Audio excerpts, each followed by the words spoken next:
Many of you may or may not know that I teach beginners how to grow carnivorous plants. As a matter of fact, I have a Facebook group called Carnivorous Plant Help for Beginners that has 27,000 members. And I have learned a lot about what it is that beginners struggle with. And so I want to create a video of the top 5 things that I see beginners doing that can cause your plant to die, and how to not do those things to make sure your plant thrives. All that and more coming your way.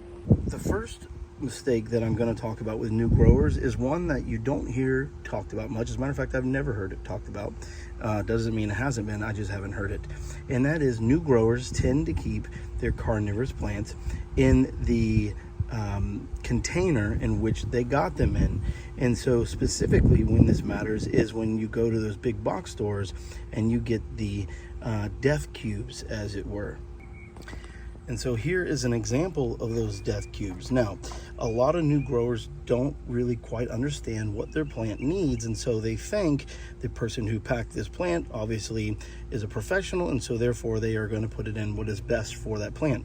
When in reality, this packaging is meant for mass shipping of these plants, and in no way, shape, or form is something that that plant enjoys. And so in this case, it was a Venus flytrap. Everything about this packaging is bad for the Venus flytrap. Now, while they don't mind humidity, this is extreme humidity. It is going to be packaged in an area where, it's going to be stored in an area where there's not much light.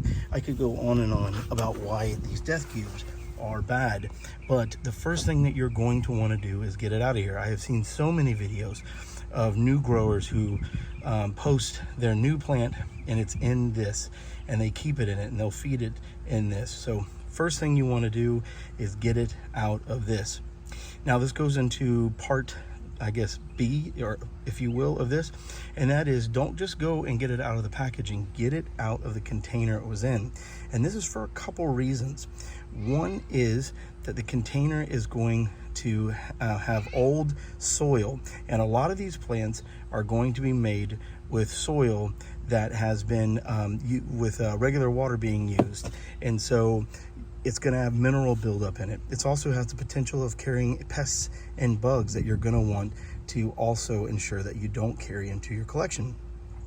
But beyond that, most of these plants were grown from seed using one of those little rock wool seed pods. And those seed pods, especially when you're dealing with plants with rhizomes and like Venus flytraps, Sarracenia, are going to cut off their ability to grow.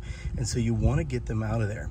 So first thing you're going to want to do is get it out of the packaging, get it out of the pot, and get the soil off from around the roots, and then replant it.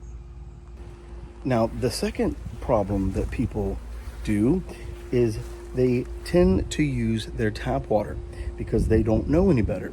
And this is a bit insidious, because tap water in itself won't kill your plant right away. And some tap water is okay to use. For the most part, it's not.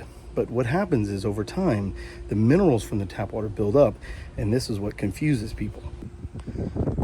So what makes this step particularly insidious is that they get their new plant, they get it in tap water, and they think everything is fine. And the plant will be for about 2 to 3 weeks. And so they think all's well, I know how to grow this plant. And then all of a sudden, the plant quickly fades in a mass die-off and then dies very, very fast. Now, this is because the clock was ticking from the very beginning, and the new grower just wasn't aware. And that is because all those minerals were building up from the tap water, and as the water evaporated, people think, well, the minerals are gone too, but that's not the case. They actually stay with it, and so it just keeps building into the soil. Now, there are ways to ensure that your water is okay, and you can use what's called a TDS meter, or total dissolved solids, that you can get from Amazon for about $6, and you can test your water. And for Venus flytraps, any parts per million under 50 and you're fine. Or if you, for other carnivorous plants, they can do all right up to about 100. Now, if you want to be completely on the safe side, you're going to want to use reverse osmosis, distilled, and or rainwater. Rainwater being the very much preferred type for all plants in general, but a carnivorous plants especially. So this brings up the next problem, and that is problem 3, and that is soil. A lot of new growers think carnivorous plants are just like any other plants because they haven't taken the time to understand what they are. Maybe they bought the plant on a whim and they haven't really ever thought about studying why carnivorous plants need a certain type of soil. And just like the water, at first everything seems fine, but it can quickly turn from good to very bad. So just like with the water, the soil presents the same insidious problem. Everything will seem fine. I've seen people use regular potting soil all the way up to Miracle-Gro, and everything will appear okay, at least in the beginning. And it will usually take a week or 2, sometimes even 3 to a month before you really start to see a problem. But when it starts, it's invariably almost always too late. And so you want to make sure that you understand why it is too late for carnivorous plants. And that is, carnivorous plants have learned to grow in nutrient poor and inert soils, and that is why they have developed their carnivory. And so they are going to want an inert soil like a peat moss and or a sphagnum moss, and then also give them some aeration with a little bit of perlite in there as well. This will ensure long-term growth and happy, healthy plants for you. The next fatal flaw a lot of new growers have is they tend to buy carnivorous plants in batches. And so they'll have some temperate plants with some tropical plants, and they tend to give them the same care. So I see a lot of new videos where people will post images of their Sarracenia and their Venus flytrap with their Nepenthes. It's important that you understand this next point for the long-term and even short-term health of your plants. While carnivorous plants may seem like they're all related, they very much are not. There's only actually very, very, very loose relation between a Drosera capensis and a Venus flytrap. But for the most part, they have all developed carnivory separately through a process known as convergent evolution. Why am I telling you that?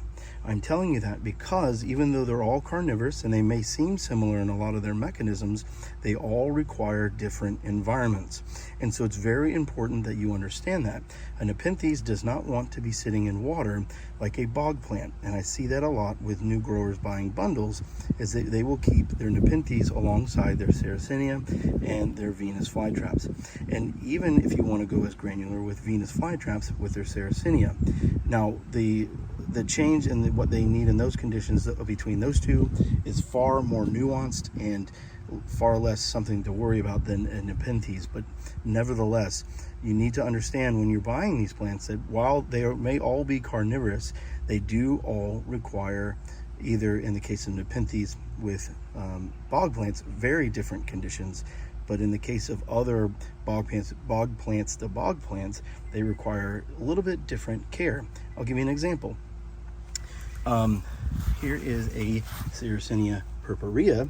Now it is going to want water in its traps because it uses amoeba to help break down the prey that fall in there. And so it is important that you get water in their traps. Whereas a Sarracenia also, a Sarracenia North American pitcher plant, also it belongs in the same family as the purpurea, but they have lids because they want to keep the rainwater out to prevent the dilution of their sort of viscous fluid with the enzymes inside. So it's important that you understand that even though you may have plants that are very similar, they do require nuanced difference in their care. Now this next one, and the final one, is probably the most tragic of them all. And that is people mistakenly throwing away their plants when they really are just doing what they're supposed to do. So I'll end on this note. Understanding your plants is key to their success. Understanding the care that they need and their seasonality and how they react differently throughout the season is also important for their success. You don't have to become a scholar about these plants just to understand the basic principles of what they do throughout their life cycle. For instance, this Venus flytrap in front of you will go through several different phases. Here in front of you, how you have very tall spring traps, and then it'll get sort of intermediate summer traps, and then it will get its fall traps, which are low rosetted to the ground, and winter it will almost look completely dead, and depending on where you are, it will be completely dead looking with no growth on it. And so that is where the unfortunate part comes in. I have known so many people who have thrown away their plants because to them they look like they died, but in reality they have just gone dormant. And so they have missed out on that opportunity to see that new regrowth in the start of spring. Growing carnivorous plants is incredibly rewarding. I have seen so many people fall in love with these plants, but it's important that you understand what you're getting into. They're incredibly easy to grow. They just require a little bit of understanding and care. And once you got those few basic things down, you will be successful. If you found this information helpful, please subscribe to the channel. There are hundreds of videos on here, just like this one, that are all free and are here to help you grow and be successful. I hope you have a wonderful day and a wonderful week, and I'll see you soon. Bye-bye.